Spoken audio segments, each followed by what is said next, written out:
Assalamualaikum warahmatullahi wabarakatuh. Selamat malam teman-teman semua. Semoga sehat-sehat selalu ya.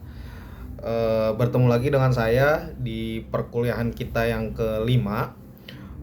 Hari ini kita akan melanjutkan pertemuan-pertemuan sebelumnya, mata kuliah perbandingan hukum tata negara yang akan kita bahas dalam beberapa waktu ke depan mengenai struktur ketatanegaraan dalam berbagai aspek di belahan dunia, struktur dan pola ketatanegaraan dalam berbagai aspek. PowerPoint sudah saya sajikan di Microsoft Teams, begitupun dengan video perkuliahan ini.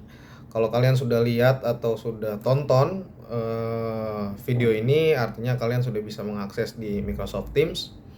Dan semua pertanyaan-pertanyaan terkait perkuliahan yang sudah saya sampaikan, silahkan untuk bertanya, baik itu secara personal chat maupun grup. Dan pada kesempatan kali ini, pembahasan mengenai struktur dan pola ketatanegaraan dalam berbagai aspek ini akan lebih mengupas lebih dalam sebagaimana yang sudah dibahas sebelumnya mengenai bagaimana akhirnya satu negara memilih bentuk negaranya seperti apa, memilih bentuk pemerintahannya seperti apa, sistem pemerintahannya bagaimana, yang pada akhirnya faktor-faktor tersebut ternyata setelah kita pelajari mereka tidak lepas dari situasi historis, situasi yang filosofis, faktor-faktor sosiologi, faktor-faktor geografis satu daerah, satu wilayah, satu negara, sehingga mereka memutuskan dalam konsep ketatanegaraan yang seperti apa di berbagai belahan dunia. Tentu beragam ya gitu.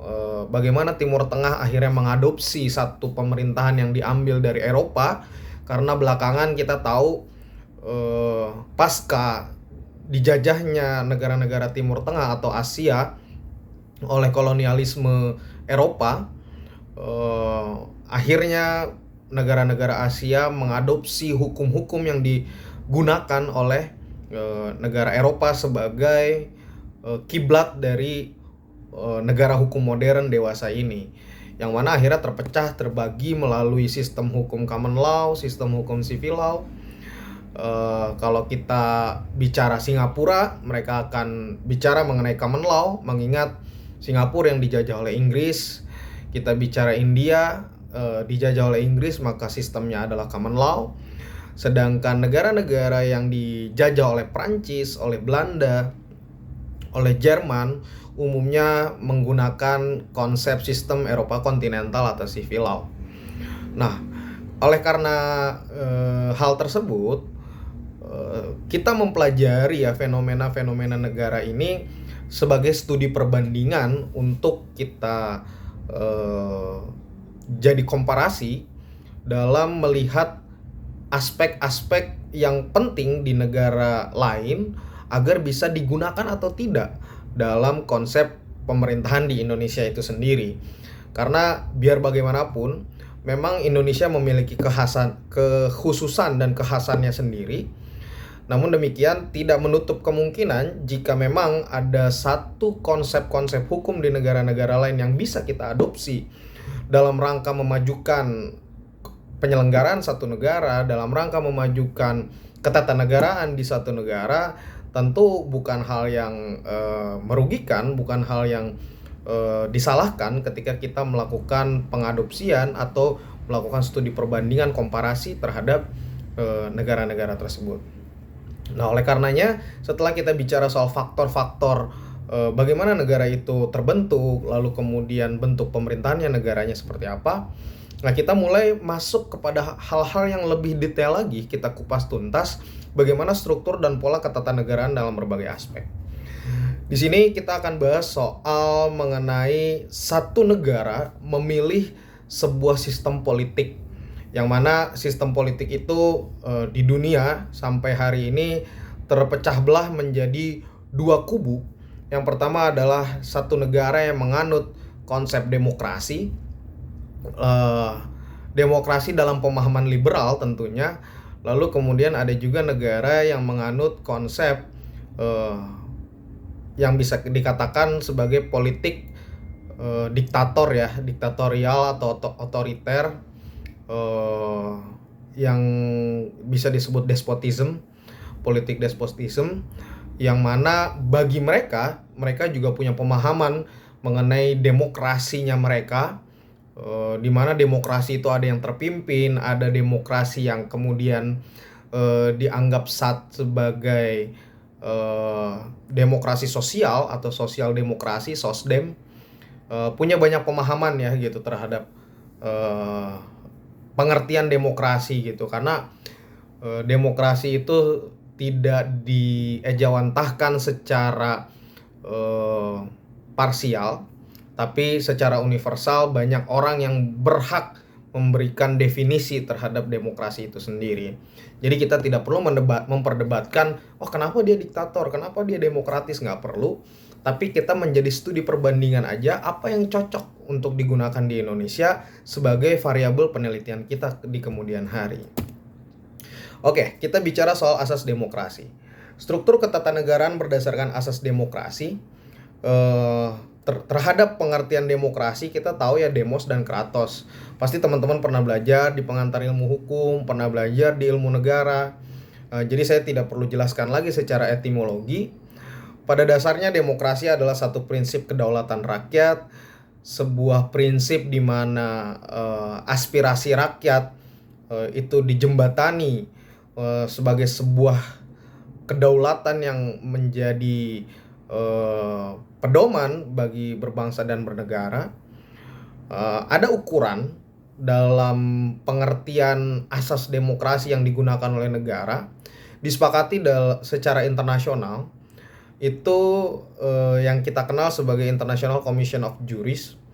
Ini sebuah konferensi yang dilakukan di Thailand, Bangkok, tahun 1965, di mana sebuah komisi ini menentukan bagaimana satu negara yang menganut prinsip-prinsip demokrasi harus memenuhi syarat-syarat yang bagaimana. Nah, bagi negara yang menganut asas demokrasi atau representative government, dijelaskan bahwa sebuah otoritas itu bukan berdasarkan mastat atau kekuasaan, tapi kemudian dapat diterjemahkan melalui aspirasi masyarakat yang dilakukan oleh pemilihan umum, yang dilakukan sebagai kedaulatannya rakyat. Ini memiliki setidaknya ada 6 prasyarat atau prakondisi di mana negara itu dikatakan sebagai negara yang menganut prinsip-prinsip asas demokrasi. Nah, si Komisi International of Juris ini menentukan syarat-syaratnya. Gimana sih negara itu sudah dikategorikan sebagai negara yang demokratis? Yang pertama adalah adanya proteksi konstitusional. Maksudnya di sini adalah di mana konstitusi ditempatkan sebagai sebuah grand norm, sebagai hierarki tertinggi atau norma dasar yang menjadi satu pedoman, satu garis-garis besar gambaran satu negara yang akhirnya memastikan dan menjamin semua kepentingan publik bagi warga negara di satu negara itu dapat terakomodir.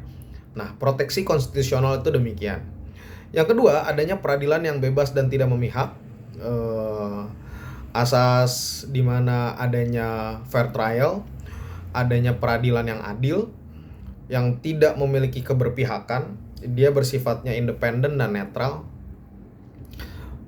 Banyak ya gitu, misalkan kita bicara soal Orde Baru gitu, pengadilan aja disetir atau pengadilan aja didikte oleh kekuasaan. Apalagi bayangkan jika pengadilan di era kolonialisme atau di eranya feodal, monarki absolut, di mana peradilan ini tidak pernah bisa bebas. Peradilan ini sebetulnya pada saat itu adalah kepanjangan tanganannya raja. Dia adalah perwakilannya para pangreh-pangreh, para bangsawan-bangsawan. Tapi tidak dalam konsep negara hukum demokrasi. Peradilan ini harus benar-benar fair dan independen. Lalu kemudian yang ketiga, prinsip dan syaratnya harus ada pemilihan yang bebas. Balik lagi, Tadi kalau bicara soal peradilan yang jujur, adil, maka konsep demokrasi juga harus mengedepankan satu pemilihan yang benar-benar eh, menghindari yang namanya kecurangan, yang namanya money politik, yang namanya sebuah pemilihan umum yang disalahgunakan atau manipulatif ya gitu. Jadi pemilihan ini harus memberikan sebuah tempat bagi seluruh rakyat untuk bebas memilih siapapun, bebas menentukan siapapun, yang mana itu akan menjadi wakilnya atau representasinya nanti di kemudian hari. Itu secara teoritis ya, tapi ya kita tahu ya dalam kenyataannya fakta di lapangan kayaknya sangat sulit sekali gitu untuk melihat sebuah pemilihan umum yang bebas, yang jujur, yang berintegritas, yang adil. Justru sebaliknya, pemilihan umum itu lebih menjadi bancakan bagi elit-elit politik. Tapi sebenarnya ketika pemilihan itu diciptakan secara jujur, integritas, maka demokrasi disitulah menjadi pilar yang tegak, menjadi refleksi bagi satu negara yang sudah mencapai tatanan demokrasi itu sendiri. Selanjutnya yang keempat, adanya kebebasan untuk menyatakan pendapat dan berserikat. Kalau ada pembungkaman ke setiap warga negara, adanya hate speech, ujaran kebencian, adanya undang-undang ITE, itu patut dipertanyakan kebebasan dalam menyatakan pendapatnya, kebebasan untuk mereka berkumpul, berserikat.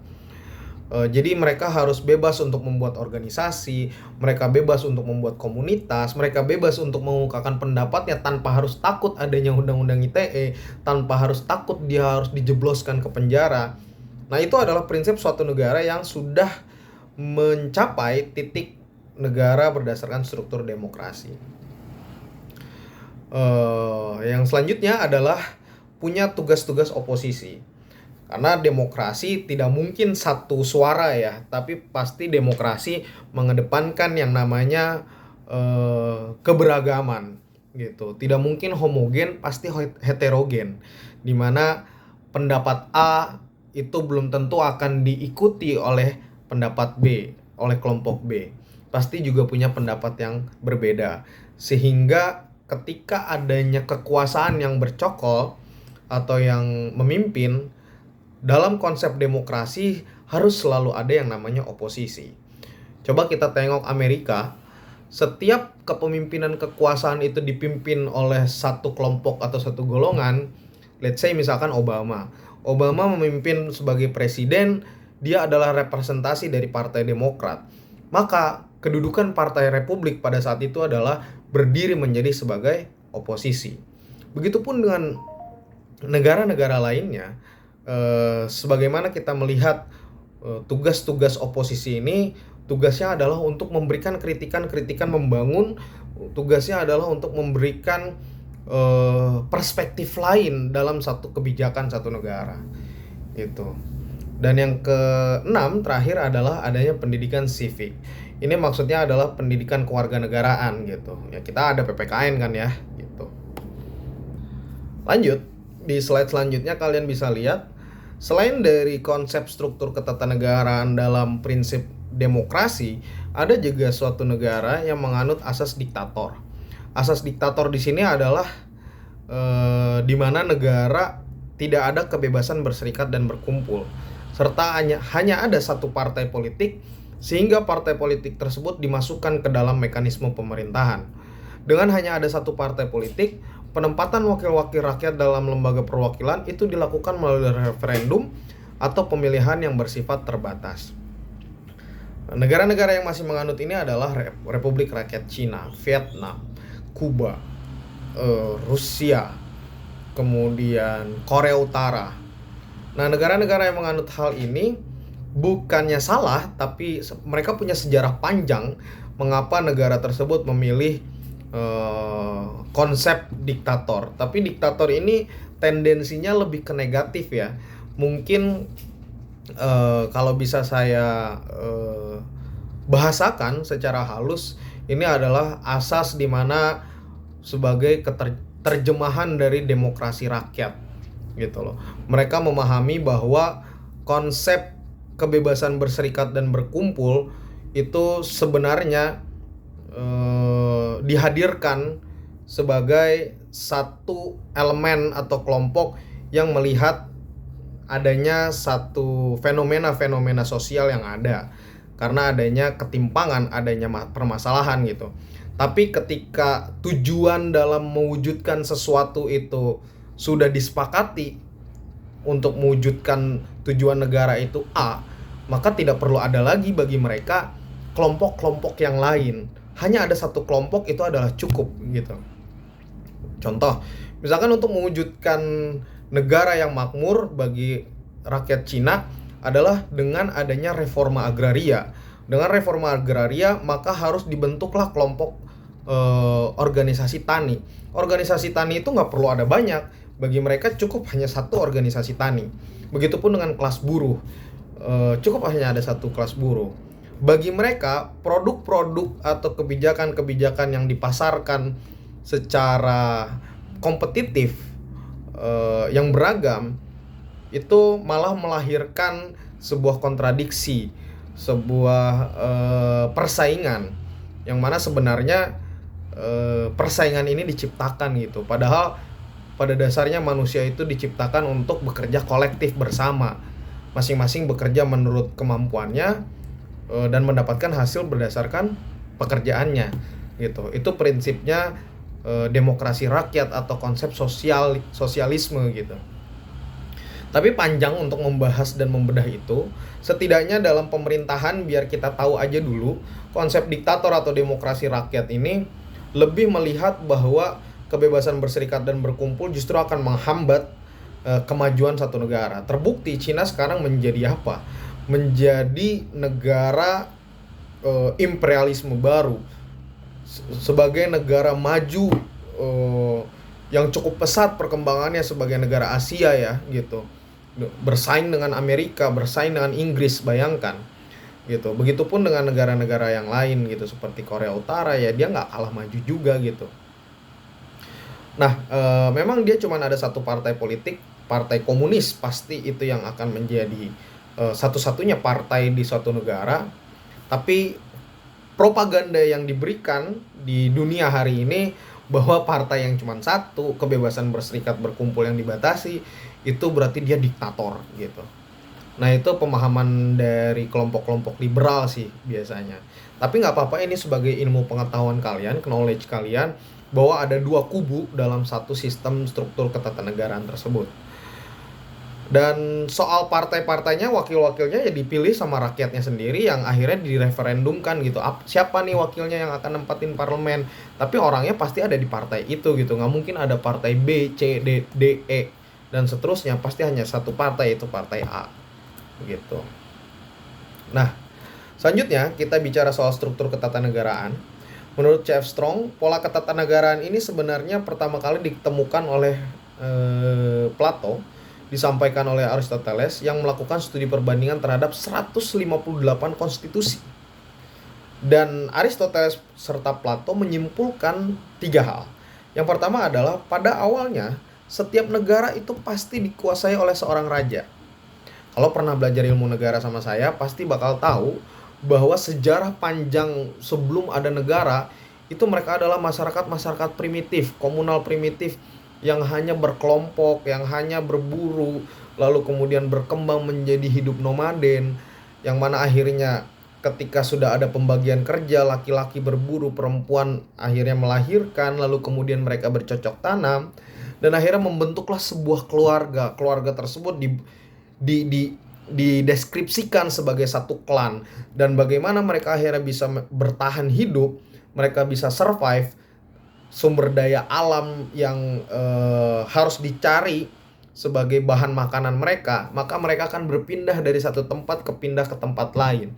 Ketika pindah ke tempat lain ada keluarga yang lain, maka terjadilah peperangan di sana. Lalu kemudian yang menang akan menjadi tuan bagi yang kalah gitu. Disitulah era perbudakan terjadi.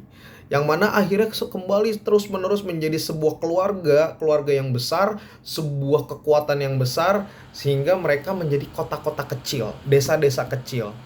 Yang kalau di Yunani namanya Greek. Lalu kemudian setelah desa-desa kecil itu tumbuh, mereka butuh yang namanya adanya aparatus. Mereka bikinlah tentaranya, mereka bikinlah pedagangnya, mereka bikinlah satu infrastruktur roda pemerintahan kecil-kecilan, sehingga akhirnya terbentuklah sebuah kota. Terbentuklah akhirnya dari kota mensyaratkan didirikannya suatu negara. Dan negara itu ya harus dipimpin sama tuan budak. Tuan budak itu mendeklarasikan dirinya sebagai raja. Raja ini bisa dianggap sebagai dia adalah wakil Tuhan di era itu.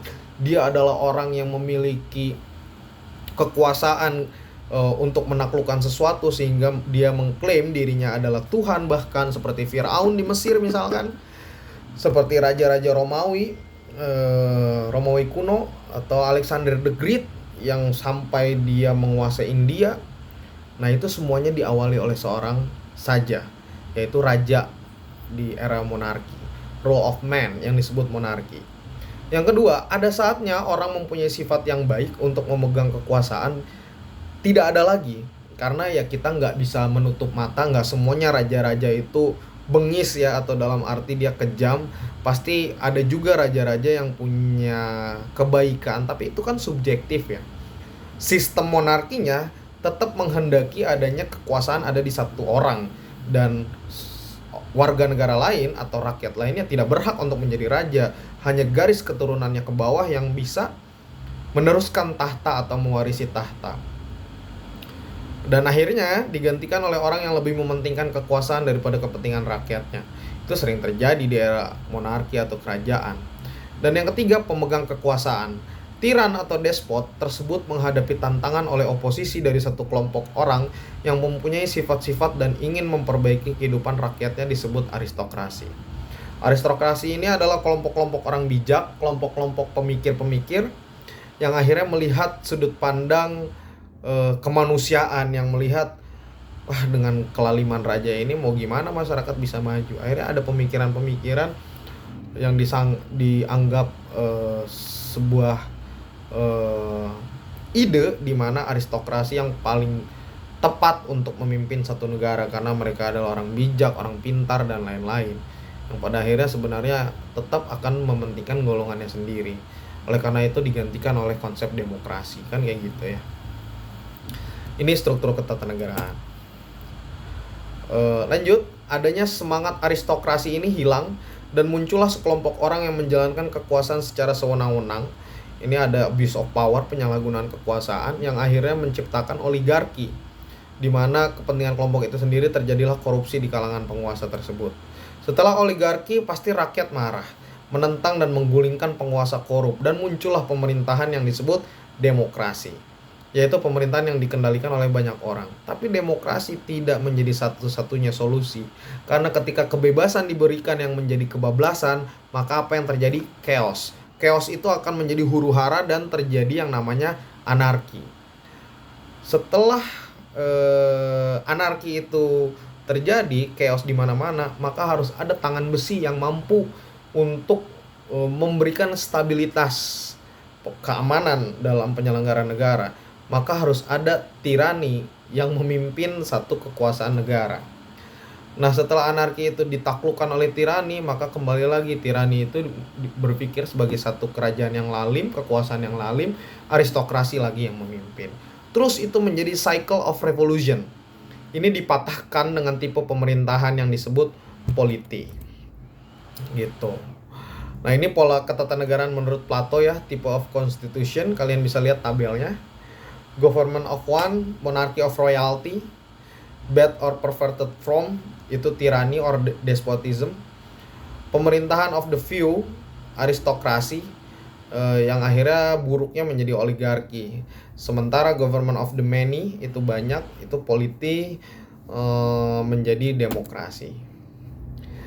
Nah, dengan kegamangan dan kegelisahan Plato dan Aristoteles melihat satu fenomena pemerintahan tersebut, eh, berkembanglah sebuah pemikiran-pemikiran yang akhirnya melihat bahwa satu negara ini nggak bisa dipimpin hanya sebagai satu orang saja. Nggak bisa juga kita dipimpin oleh kekuasaan, siapa yang kayak hukum alam, hukum rimba, siapa yang berkuasa dia yang menang. Dalam asas homo homini lupus, manusia serigala bagi manusia lainnya, tidak bisa demikian.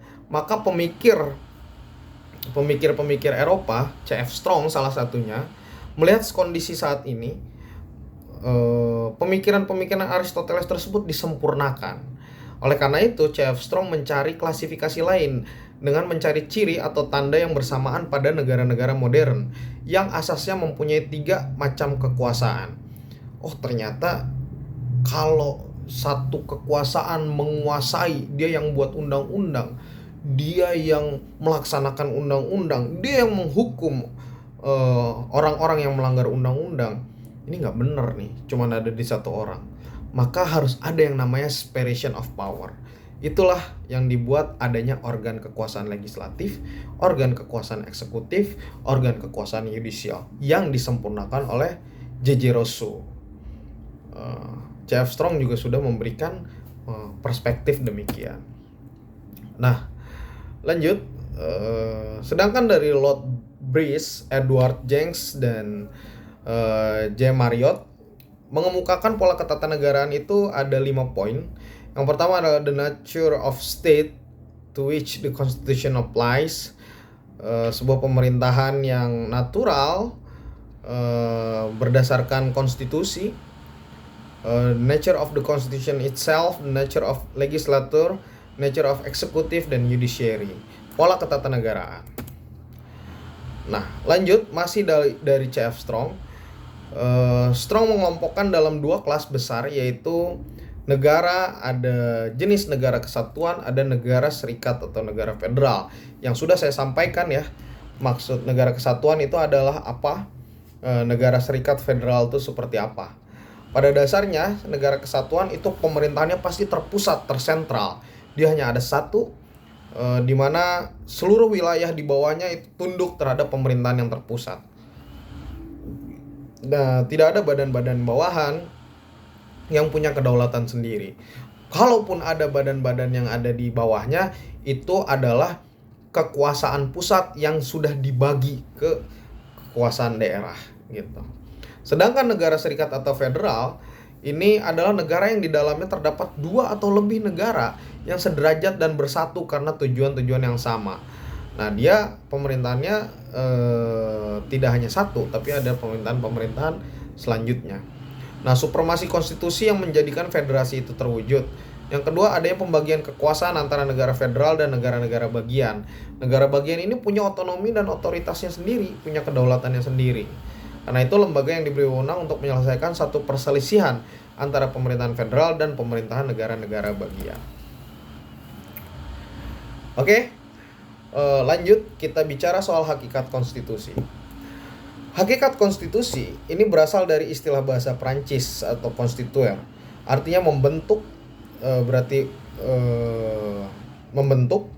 Sedangkan grondwet dalam bahasa Belanda, wet berarti undang-undang dan grond berarti tanah. Dalam bahasa Indonesia, konstitusi diartikan sebagai hukum dasar atau undang-undang dasar. Istilah itu menggambarkan keseluruhan dari sistem ketatanegaraan tertentu. Nah, konstitusi ini apa sih sebenarnya? Konstitusi ini sebagai norma dasar, ini menggambarkan keseluruhan sistem ketatanegaraan. Jadi kalau mau lihat potret satu negara, itu lihat konstitusinya. Gitu. Karena di konstitusi itu udah menjadi saripati dari potret sebuah negara tersebut. Apakah dia menjamin terhadap hak asasi manusianya?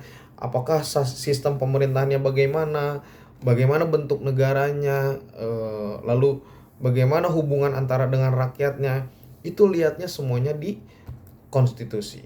Nah, konstitusi ini sendiri sebenarnya ada yang tertulis dan tidak tertulis.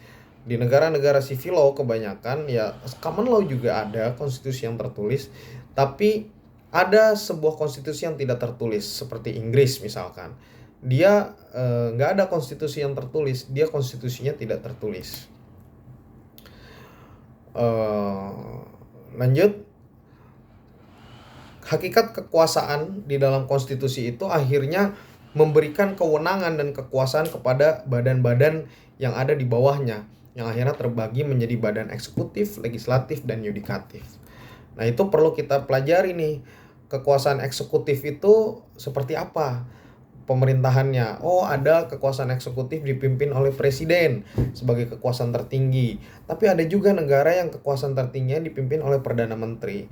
Begitupun dengan legislatif. Oh, ada legislatif perwakilan yang badannya cuma 1 kamar. Tapi ada juga badan legislatif yang 2 kamar. Ada yang 3 kamar juga. 2 kamar ini maksudnya apa? Ada House of Lords, ada House of Commons misalkan di Inggris. Ada House of Representative, ada House of Senate di Amerika. Di Indonesia ada DPR, ada DPD, ada MPR juga. Makanya ada berbagai pendapat yang bilang Indonesia itu 3 kamar. Tapi enggak, sebenarnya Indonesia itu 2 kamar.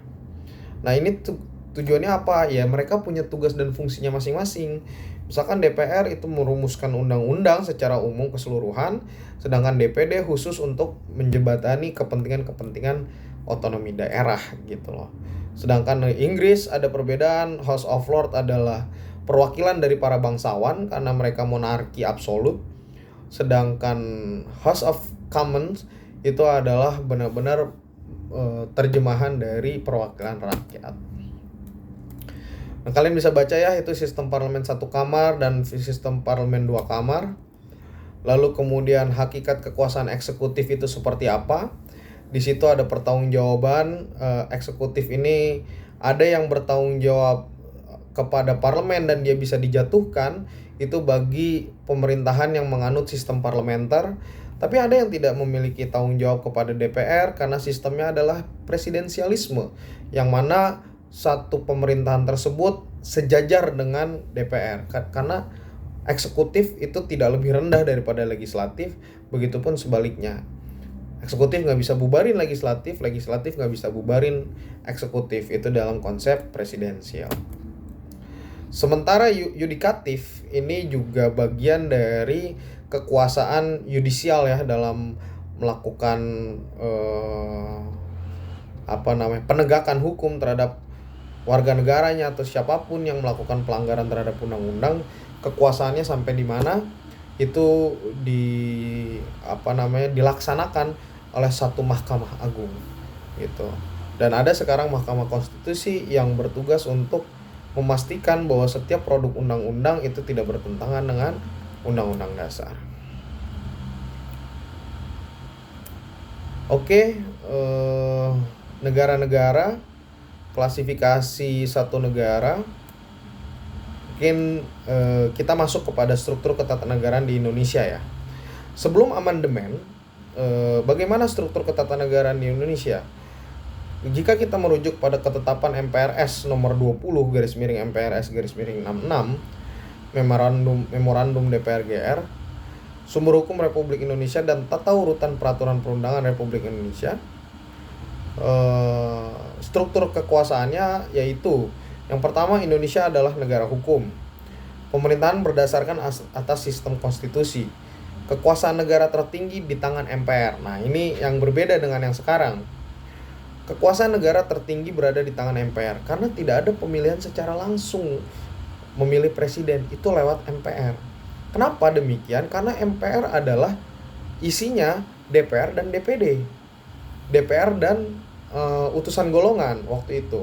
Yang mana DPR ini dipilih oleh rakyat. Ya udah, itu berarti kan representasinya rakyat. Jadi presiden ini dipilih oleh representasinya rakyat. Nah, itu di era sebelum amandemen. Lalu kemudian presiden ini adalah penyelenggaraan pemerintahan tertinggi menurut Undang-Undang Dasar. Tapi presiden juga tidak bertanggung jawab kepada DPR. Ini sebagai prinsip check and balances. Lalu kemudian menteri negara ialah pembantu presiden dan tidak bertanggung jawab kepada presiden. Lalu kemudian kekuasaan kepala negara tidak terbatas sebagai kepala negara. Nah, ini sebelum amandemen. Tadi ya kekuasaan tertinggi ada di MPR. Tapi semenjak perubahan Undang-Undang 1945, semenjak gerakan reformasi, yang pertama adalah tidak ada perubahan terhadap Undang-Undang Dasar. Bentuk negara pun tidak ada berubah. Negara Indonesia tetap berdasarkan hukum juga. Sistem presidensial tetap gunakan, tapi hanya disempurnakan di segala sisi agar tidak ada celah bagi siapapun untuk menyalahgunakan satu sistem presidensil. Dan yang terpenting adalah kekuasaan bukan lagi berada di tangan MPR, tapi kekuasaan berada di tangan rakyat, gitu. Jadi secara langsung presiden bertanggung jawab kepada rakyatnya, dan jika presiden ternyata terbukti atau ada kemungkinan dia bersalah, maka dia bisa di-impeachment, dia bisa dijatuhkan dengan adanya sidang istimewa yang diusulkan oleh DPR. Ada perbedaan signifikan ya, karena sejarah panjang Orde Baru membuktikan bahwa dengan adanya kekuasaan di tangan MPR, ini mudah sekali disalahgunakan oleh Presiden Soeharto pada saat itu untuk menjadi presiden selama 32 tahun tanpa ada perlawanan sama sekali, sehingga itu menciptakan satu fakta di mana terjadinya diktator atau otoritarian yang terjadi di Indonesia. Oleh karenanya reformasi membawa semangat baru, membawa refleksi baru, di mana rakyat dapat memilih presiden secara langsung, sehingga kita menciptakan satu sistem presidensil yang konsekuen. Itu setidaknya yang bisa saya sampaikan mengenai mata kuliah kita hari ini. Saya mohon maaf jika ada salah kata. Semoga bisa bermanfaat. Sampai bertemu lagi di perkuliahan selanjutnya. Terima kasih. Wassalamualaikum warahmatullahi wabarakatuh.